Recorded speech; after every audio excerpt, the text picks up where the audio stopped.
ભરૂચ શહેરમાં વહીવટીતંત્ર દ્વારા ગેરકાયદેસર દબાણો સામે કડક કાર્યવાહી હાથ ધરવામાં આવી હતી। શહેરના શ્રવણ ચોકડીથી લઈને શક્તિનાથ વિસ્તાર સુધીના પાકા અને કાચા દબાણો પર તંત્રનું બુલડોઝર ફરી વળ્યું।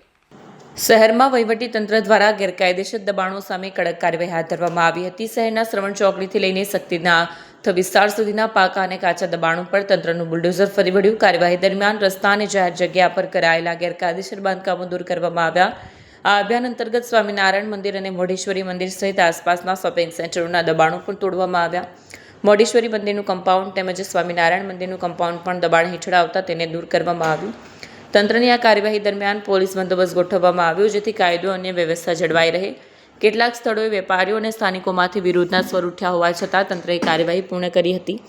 વહીવટી અધિકારીઓએ જણાવ્યું હતું કે જાહેર માર્ગો અને સરકારી જમીન પર થયેલા ગેરકાયદેસર દબાણો દૂર કરવા માટે આ અભિયાન હાથ ધરાયું છે અને આવનારા દિવસોમાં પણ આવી કામગીરી ચાલુ રહેશે। શહેરમાં ટ્રાફિક વ્યવસ્થા સુધારવા અને જાહેર સુવિધા માટે આ પગલું જરૂરી હોવાનું તંત્રએ જણાવ્યું હતું।